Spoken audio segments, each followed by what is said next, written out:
a little bit here. We're a little behind schedule. Very cool.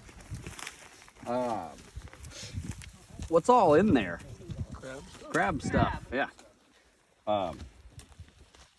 Invertebrate stuff. So this was a pretty blanket question. Who are a couple family and is this a scat or a pellet? It's a pellet. That is a pellet. Cool. So what, you know, just right off the top of the head? Herons, and owls. Cool, that's great. Anybody else? I said corvids. Corvids is great too. Yeah, it seemed Yep. like owls might have some bigger pieces. Yep. And raven. So what kind of owls, just for fun, would make a pellet this size? Barn, maybe. So barn owls are probably gonna and It's a little short, you're right. burrowing. Yeah. So these would be small owls. So these are your like. They also have eastern screech owls. Screech owls could do something like this. Even your your little pygmy owl. This would be great for them too. Little tiny owls will hawk up these monster pellets. That's cool. This would be really small for a raven.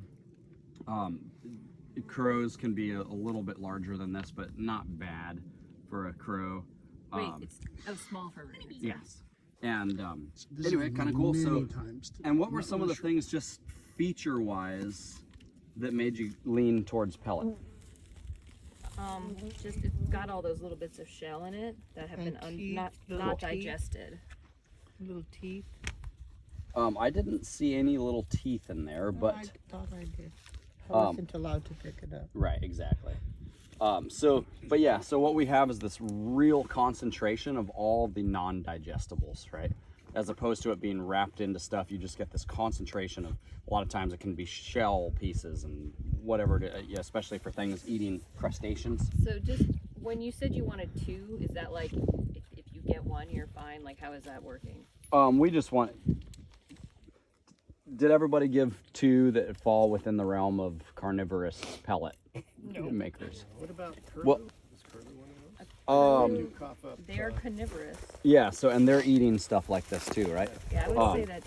We're being pretty loose about this. We just wanted some ideas on the table. That would be one. I know they curlew. Oh, yeah. Yeah. All the, wading birds. Yeah, I couldn't say that's not a curlew. Right, out there exactly. eating a bunch of crabs. Yeah. But although their bills are pretty much specified for what they do, which is not. Which is the deep probing, right? But a heron would do something like that. Oh yeah, this is bread and butter for Yeah. herons and egrets. I would call this some sort of like one of the smaller herons or egrets. Like the guy who walked around down there. Yep. But owl would be okay. Oh shoot, we forgot to ask that one. Didn't we? Or did we ask the little bird? You didn't ask that. He did not ask me. You put a flag in it. God damn it. Man, I'm just ruining the good questions. Sorry. Okay, so she asked why it wouldn't be an otter scat. Ah, okay, cool. So, typically what happens with otter scats, first of all, Good guess, by the way. that is great. That's really good to cover. Or a raccoon for that matter. So Why it's not well, if you guys raccoon. if you weren't talking, but Way to go, Casey. so first the context and the placement of it. So to have a single very smooth scat of an otter would be odd. So what they like to do is they'll come up and they often have a latrine site, and so you'll have lots and lots of scat. And what's curious about otters is these scats themselves tend to be really loose, and so you get these sort of smatterings of all. So if we took this and kind of smashed it all up, that would be a more typical appearance for an otter. Super smooth. Super smooth. Yeah, this is just like, it's very compact. It's really like there's smooth surfaces. Whereas your otters are going to be this large smattering of stuff where they have returned to time and time again, typically.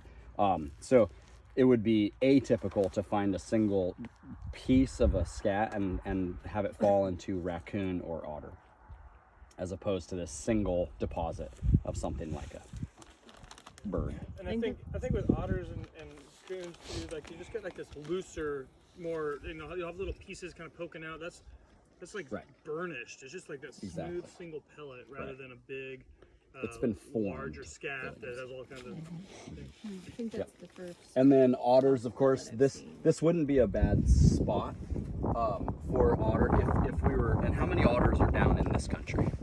I don't think so. Right, so that's another, ecologically, this is just not otter zone. But if we were in otter country, this would be a perfect place where they'd come up. They would roll through all these grasses, be marking everywhere, you know, smearing their particular goos around, leaving scats, and it's such like nitrogen-rich, hot deposits that it causes what they call burnout. So it'll kill a lot of the vegetation around and stuff. Whereas raccoons this would actually be a great place too, but they like to be like at the base of that biggest tree, and they will create more concentrated signs of their miniature bear scat type scats. And they'll like kind of latrine a little bit, right, raccoons?